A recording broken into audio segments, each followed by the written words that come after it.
এটা এমন একটা মাস, যে মাসটা আল্লাহ রাব্বুল আলামিনের কাছে অত্যন্ত প্রিয়, রমজান মাস।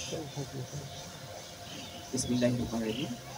শাহরু রমাদান আল্লাযী উনজিলা ফীহিল কুরআন হুদাল লিন-নাস ওয়া বাইয়িনাতিন মিনাল হুদা ওয়াল ফুরকান। মানে এই যে মাসটা আছে রমজান মাস, এই রমজান মাসটার এত মর্যাদা কি জন্য? আসলে এই মর্যাদা কেন এত মর্যাদা দেওয়া হয়েছে? পৃথিবীর অন্য যে কোনো সময়ের মতো এটাও তো একটা সময়, এটা শীতকালেও হতে পারে, হয়তো গ্রীষ্মকালেও হতে পারে, যেই সময়ে হোক না কেন এটা তো অন্য একটা ঋতুর মতোই, অন্য একটা সময়ের মতোই, স্বাভাবিক সময়ের মতো। আজকের দিনটাই যেমন সূর্য উঠেছে, অন্য একটা দিনও এরকম সূর্য উঠছে। আল্লাহ রাব্বুল আলামিনের যে প্রাকৃতিক নিয়মগুলো আছে আজকের দিনের জন্য যেগুলো সত্য, অন্য দিনও তো এগুলো সত্য ছিল, একই রকম ছিল।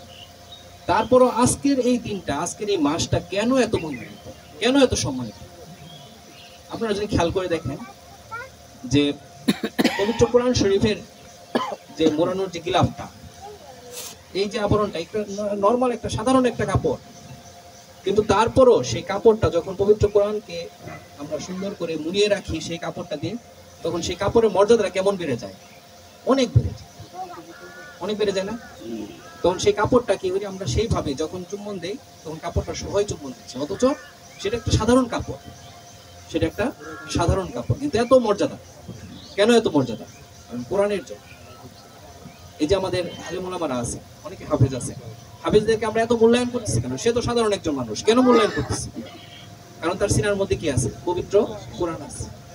তো আল্লাহ রাব্বুল আলামিন এই দিকে ইন্ডিকেট করছেন, শাহরু রমাদান আল্লাযী উনজিলা ফীহিল কুরআন, মানে এই যে একটা মহিমান্বিত মাস।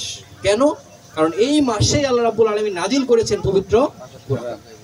তাহলে আমাদের মূল পয়েন্টে আসতে হবে, যে সঠিক পয়েন্টে আসতে হবে, মানে আলোচনার ক্ষেত্রে আমাদের চিন্তা করতে হবে, সবচাইতে গভীরে চিন্তা করতে হবে যে এই মাসটা আল্লাহ রাব্বুল আলামিনের কাছে এত সম্মানিত, এর কারণ হলো পবিত্র কোরআন। কারণ আল্লাহ রাব্বুল আলামিন এই পবিত্র কোরআন আমাদের উপর আল্লাহ রাব্বুল আলামিন পাঠাইছেন, কোনো পাহাড়ের উপর দেন নাই। লাউ আনজালনা হাযাল কুরআনা ফি জাবাল, যদি পাহাড়ের উপর এই কোরআনকে ফেলতো তাহলে পাহাড় কি হয়ে যেত? নতজানু হয়ে যেত, থরথর করে কাঁপতো। পাহাড়ের উপর দেন নাই। বনি ইসরাঈলের এত চমৎকার মহিমান্বিত কোরআন কিন্তু তারা পায় নাই। আসমানি কিতাবগুলোর মধ্যে পবিত্র কোরআনের মর্যাদা অনেক বেশি। পবিত্র কোরআন হলো সবচাইতে আল্লাহ রাব্বুল আলামিনের কাছে সবচাইতে উত্তম গ্রন্থ। একজন মুসলমান, একজন শুধু মুসলমান না, সারা পৃথিবীর মানুষের জন্য সবচাইতে গুরুত্বপূর্ণ গ্রন্থ হলো এই পবিত্র কোরআন। কত কত বই আমরা পড়ছি, কত কত গ্রন্থ আমাদের পড়া হয়েছে। আমি 2013 সালে এমবিবিএস পাস করছি, 2013 সালে। এরপর থেকে এখনো পর্যন্ত পড়াশোনা করতেছি। এই 2005 সালে এসএসসি পাস করছি। তো এসএসসি পাশের আগে 10 বছর, এরপরে 13 সাল পর্যন্ত, এরপরে এখন পর্যন্ত যে পরিমাণ বই আমি পড়াশোনা করছি মেডিকেলে, আমি চিন্তা করি সব এতগুলো হবে, কিন্তু পবিত্র কোরআনটাই আমরা ভালোভাবে পড়লাম। কত বই পড়ছি, পবিত্র কোরআনটাই ভালোভাবে পড়তে পারলাম না। বলতে পারেন এটা বিদেশি ভাষা, ভাষাটা আমার দুর্বোধ্য। তাহলে কি ইংরেজি কি বিদেশি ভাষা না? ইংরেজিটি আমাদের কাছে দেশি ভাষা আমাদের, কিন্তু ইংরেজিটা কিভাবে আমরা আয়ত্ত করছি দেখেন, খেয়াল করুন। ইংরেজিটা এমন ভাবে আমরা আয়ত্ত করছি যে আমরা আমাদের কথার মধ্যে যখন ইংরেজি শব্দ বলি আমরা টেরই পাই না যে ইংরেজি শব্দ বললাম। আমরা টের পাই না। আমরা এমন ভাবে ইংরেজি কথাগুলো, ইংরেজি শব্দগুলো উচ্চারণ করি যেন এটা আমার মাতৃভাষা। এমন ভাবে আমরা আত্মস্থ করছি, কিন্তু কোরআনকে আমরা আত্মস্থ করতে পারি না, আরবিকে আমরা আত্মস্থ করতে পারি না। তাহলে কোথায় গলত? গলতটা আমাদের গোড়ায় গলত, আমাদের অন্তরের গলত, আমাদের নিয়তে গলত। আমরা দুনিয়াবি ফিকিরের জন্য আমরা কি করতেছি? ইংরেজিটাকে আত্মস্থ করতেছি। দুনিয়াবি চাকরির জন্য, দুনিয়াবি জ্ঞানের জন্য আমরা কি করতেছি? ইংরেজিটা আত্মস্থ করছি। কিন্তু আরবিটা আমরা আত্মস্থ করার ব্যাপারে, কোরআনটা আত্মস্থ করার ব্যাপারে ছোটবেলা থেকে যদি আমাদের পদক্ষেপ থাকতো তাহলে আমরা প্রতিটা মানুষ একজন আলেমে পরিণত হতো। আর আজকের সমাজে এই সুদ, ঘুষ, দুর্নীতি এত বক্তব্য আমাদের লাগতো না যদি কোরআনের ছত্রে ছত্রে আমরা এই জিনিসগুলো দেখতাম যে আল্লাহ তাআলা কেমন ভাবে আমাদেরকে গাইড করতেছেন যে এটা করো, এটা করো না। সূরা আল ইমরানে আল্লাহ রাব্বুল আলামিন বলছেন যে ওই পবিত্র কোরআনের আয়াতগুলো দুই প্রকার, একটা হলো মুহকামাত আর একটা হলো মুতাশাবিহাত। মুহকামাত মানে হুকুম আহকাম।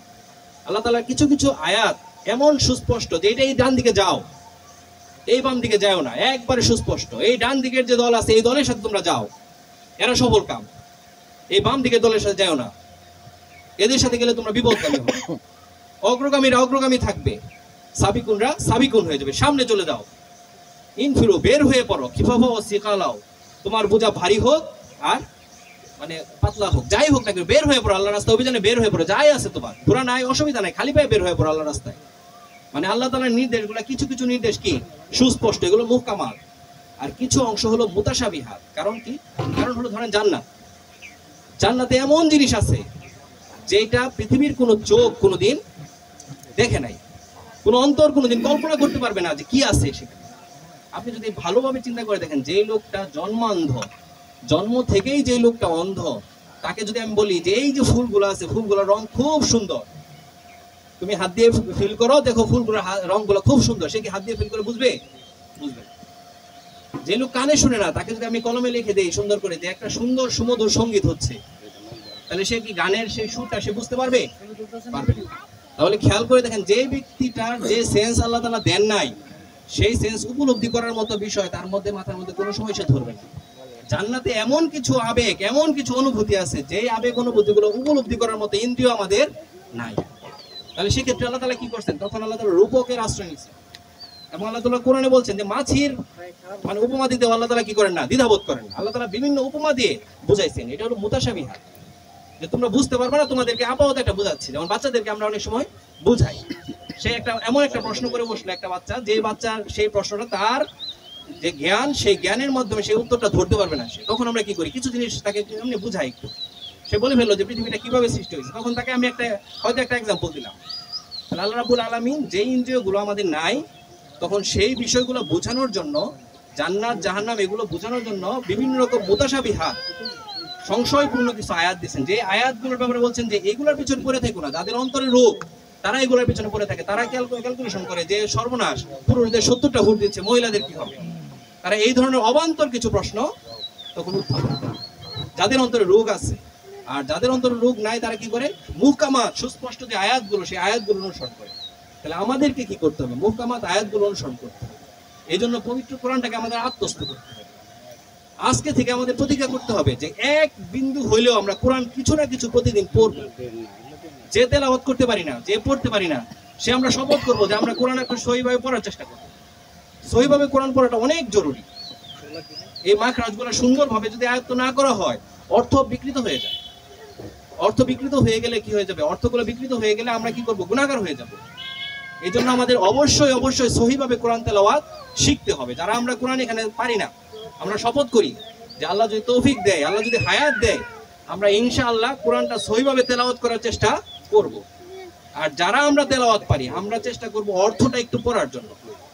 অর্থটা পড়ে দেখবেন আল্লাহ তাআলা বক্রভাবে কোরআন নাজিল করেন নাই। আল্লাহ চাইলে কোরআন নাজিল করতে পারেন, এমন ভাবে ব্যাকরণ সম্মতভাবে নাজিল করতে পারতেন যে এইটা পড়ে আপনি কিছুই বুঝতে পারতেন না, এমন ভাবে পারতেন আল্লাহ।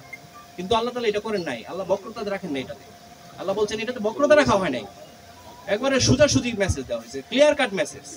এটা করো, এটা করো না, একদম ক্লিয়ার কাট। যে সুদকে করেছেন আল্লাহ তাআলা কি হারাম, আর ব্যবসাকে করেছেন হালাল। একবারে ক্লিয়ার মেসেজ। মেসেজের মধ্যে কোনো দ্বিধা আছে? কোনো দ্বিধা নাই যে এই সুদকে তুমি একদম সম্পূর্ণ হারাম, আর ব্যবসাটা তোমার জন্য সম্পূর্ণ জায়েজ। মানে আল্লাহ তাআলা ক্লিয়ার কাট বলে দিয়েছেন যে এই পথে চলো, এই পথে চলো না। এরকম ক্লিয়ার কাট মেসেজ, এরকম চমৎকার ভাবে মেসেজ, এত চমৎকার ভাবে দেওয়া আছে, কোরআন পড়লে আমরা সেটা বুঝতে পারবো। আর যখন আমি ফিল করব, অনুভব করব যে মহাবিশ্বের সৃষ্টিকর্তা আমাকে এই মেসেজটা দিচ্ছেন, আমি সেখানে কেন্দ্রীয় ব্যক্তি, যাকে আল্লাহ তাআলা জানাচ্ছেন যে তুমি এই কাজ করো না, তখন সেই কাজ করতে আমাদের অন্তরে কি হবে? কম্পন তৈরি হবে, ভয় হবে। আল্লাহ তাআলা বলছেন যে যখন ইমানদারদের সামনে কোরআনের আয়াত পাঠ করা হয়, তখন কি হয়? তাদের অন্তর কেঁপে ওঠে। যদি আমরা সত্যিকারের ইমানদার হই, সত্যিকারের মুসলমান হই, তাহলে আমাদের অন্তর কি হবে? কাঁপবে। তখন দেখবেন অন্যায় কাজ করতে আমাদের দ্বিধা হবে। তখন কোনো পুলিশ লাগবে না, জেল জরিমানা লাগবে না, অটোমেটিক আমাদের কি হবে? এই সমাজের উন্নয়ন হবে। একটা কথা বারবার বলা হয় যে আসলে যত পুলিশ, যত জেল জরিমানা, যত কিছুই করেন না কেন, যদি অন্তরগুলো সঠিক না হয়, তাহলে কিন্তু কখনোই আপনি এই সমাজটাকে পরিবর্তন করতে পারবেন না। কাদ আফলাহা মান তাযাক্কা, সেই ব্যক্তি সফলকাম হয়েছে যে অন্তরকে সফলকাম, সেই অন্তরকে পবিত্র করেছে। এইটাই পূর্ববর্তী কিতাবে ছিল। আল্লাহ তাআলা সুন্দর করে বলছেন যে এই কথাটাই ছিল পূর্ববর্তী কিতাবে, যে কাদ আফলাহা মান তাযাক্কা, যে ব্যক্তি অন্তরকে পরিশুদ্ধ করেছে সে সফলকাম। একদম ক্লিয়ার কাট। অন্তর পরিশুদ্ধ, অন্তর একবারে চমৎকার একটা বিষয়। আল্লাহ তাআলা রাসূল সাল্লাল্লাহু আলাইহি ওয়াসাল্লামকে প্রশ্ন করা হয়েছিল যে গুনাহ কি, তখন বলছিল তোমার অন্তরকে প্রশ্ন করো, তোমার অন্তরটাই দ্বিধা করবে। আপনি দেখবেন একটা খারাপ কাজ করতে কি হয়? আপনার মনের মধ্যে একটা দ্বিধা তৈরি হয়। আপনার মনের সেই বিবেক, যে বিবেক হলো পৃথিবীর সবচেয়ে বড় আদালত, সেই আদালতে যদি আমরা দাঁড়াইতে পারি, তাহলে এই দুনিয়ার আদালত লাগবে না। তাহলে আমরা অটোমেটিক সফলকাম হইতে পারবো। এই সমাজে, এই বাংলাদেশে আপনার সবচেয়ে বড় সমস্যা কি? এই অন্তরের সফলতা নাই, অন্তরের আমাদের এই ইয়াটা নাই, পবিত্রতা নাই, এটাই বড় সমস্যা। আপনি খেয়াল করে দেখেন সব জায়গায় এটাই সমস্যা, এই অন্তরের সমস্যা আমাদের। লোভ। আপনার পেটের মধ্যে কতটুকু ক্যাপাসিটি আছে, আপনি কতটুকু খাইতে পারবেন? আপনার এই হায়াতে জিন্দেগিতে আপনি কয় কোটি টাকার খাবার খাইতে পারবেন, কয় কোটি টাকার কাপড় পরতে পারবেন, কিন্তু আপনার লোভ আর শেষ হবে না। আদম সন্তানকে বলা হয়েছে যে এক মাঠ ভর্তি স্বর্ণ যদি দেওয়া হয় তাহলে সে কি করবে? আর এক মাঠ ভর্তি স্বর্ণের লোভ করবে। এটা অন্তরের লোভ। এটা হলো আমরা বলি না যে মানে অনেক সময় বিয়ের বাড়িতে খাবার দাবারের সময় অনেক খাবার দাবার দেখে কি হয়, অনেক খাবার নিয়ে নেয় বাচ্চারা, আর খাইতে পারে না। কি এটা? চোখের ক্ষুধা। আমরা বলি যে তোমার চোখের ক্ষুধা, তোমার তো আসলে পেটের মধ্যে খিদা নাই। আসলে এগুলো আমাদের অন্তরের লোভ, অন্তরের রোগ এগুলো আমাদের। এই অন্তরের রোগের কারণে এই বাংলাদেশ, আমরা এই অবস্থায়। বাংলাদেশে আমরা যেই পরিমাণ মানুষ আছি, আমরা যদি সবাই দুর্নীতিমুক্ত ভাবে পরিশ্রম করে কাজ করতাম তাহলে আমাদের এখানে অভাব বলতে কিছু থাকতো না। এটা একটা সোনার বাংলাদেশ হইতো। কিন্তু আমাদের অসুবিধাটা কোথায়? আমাদের এই অন্তরের বক্রতাটাই বড় সমস্যা। আর এই অন্তরের বক্রতা দূর করার জন্য আল্লাহ রাব্বুল আলামিন বলেছে একটা শিফা আসছে আমাদের কাছে। সেই শিফাটার নামই হলো পবিত্র কোরআন। এই পবিত্র কোরআনকে বলা হয়েছে সেই শিফা, সেই রোগ মুক্তকারী, সেই অন্তরের রোগ। এটাই হলো সবচেয়ে বড় রোগ। আমরা কত রোগ দেখি, প্যারালাইসিস কত কিছু, কিন্তু সবচেয়ে বড় রোগ হলো এই অন্তরের রোগ। খেয়াল করে দেখেন, প্রশ্ন করে দেন, মনকে প্রশ্ন করেন যে আপনার অন্তরের সমস্যা, আমার অন্তরের সমস্যা, আমার অন্তরের মধ্যে লোভ, আমার অন্তরের মধ্যে হিংসা, আমার অন্তরের মধ্যে সমস্যা। আমরা এই অন্তরটা যদি, আমরা কালটা যদি পরিষ্কার করতে পারি, বলা হয়েছে হাদিসে যে একটা মাংস আছে সারা শরীরের মধ্যে, এই মাংসটা যদি পবিত্র হয় তাহলে মানুষটাই পবিত্র হয়ে যাবে। এটাই হলো কাল, হৃদয়। এই হৃদয়টাকে আমাদের পরিষ্কার করতে হবে। এই হৃদয় পরিষ্কার না করলে, আমরা যদি এই হৃদয়টা পরিষ্কার করতে না পারি, তাহলে যত কিছু করেন, জেল জরিমানা কোনো কিছু দিয়ে বাংলাদেশকে উন্নয়ন আপনি করতে পারবেন না। আর এই জন্য দরকার পবিত্র কোরআন। আর এটা চিকিৎসা হলো এটা, এই কোরআন। আপনি যদি চিন্তা করে দেখেন, একটা লোকের প্রেশার বাড়ছে, তো আপনি তার কাগজের মধ্যে লিখে দিলাম বাইজোরাম, আর সেই কাগজটা সে কি করলো?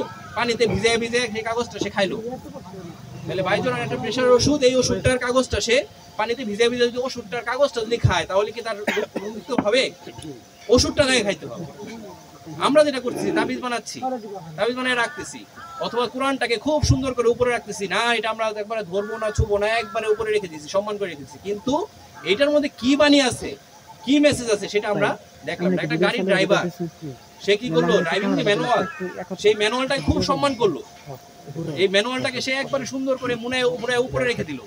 এই ম্যানুয়ালটা যেটা আছে, ড্রাইভিং ম্যানুয়াল, এটাকে সে সুন্দর একবারে ভালো জায়গায় রেখে দিল। এইটা কি করলো? সে মাঝে মাঝে পানিতে ভিজায় ভিজায় চুবায় চুবায় খাইলো, কিন্তু সে গাড়ির ড্রাইভিং শিখলো না। তাহলে সেই ড্রাইভারের হাতে আপনার গাড়ি দিবেন? এরকম ড্রাইভারের পিছনে কি আপনার গাড়িতে উঠবেন? উঠবেন না। তাহলে আমরা এই কাজ করতেছি। কোরআনের যে ম্যানুয়াল, কোরআনের যে চিন্তা চেতনা, কোরআনের যে কথা, সেই কথাগুলা কিন্তু আমরা নিজেরা মানতেছি না। না মেনে যেটা করতেছি, হয়তো সম্মান দিচ্ছি, কিন্তু এই সম্মান হলো একটা ফেকি সম্মান। এটা মানে এই সম্মানটা আসলে প্রকৃত সম্মান দিচ্ছি না আমরা, কোরআনের প্রকৃত সম্মান হচ্ছে না। তাহলে সম্মানিত উপস্থিতি, আমি আমার বক্তব্য আর দীর্ঘায়িত করবো না, শুধু একটা মেসেজ আপনাদেরকে দিব যে শাহরুর রমাদান আল্লাযী উনজিলা ফীহিল কোরআন, এই মাসের মর্যাদা কোরআনের জন্য। আর কোরআনই হলো আমাদের অন্তরের রোগ মুক্তিকারী। কাজে কোরআনের কাছে ফেরত যেতে হবে আমাদের, এইটাই এই মাসের মেসেজ। আল্লাহ রাব্বুল আলামিন আমাদের সবাইকে, আমাকেও, আমাদের সবাইকে আমাদের অন্তরের রোগগুলো দূর করার জন্য কোরআনকে গ্রহণ করার তৌফিক দান করুন। ওয়া মা তৌফিক ইল্লা বিল্লাহ। আসসালামু আলাইকুম ওয়া রাহমাতুল্লাহ।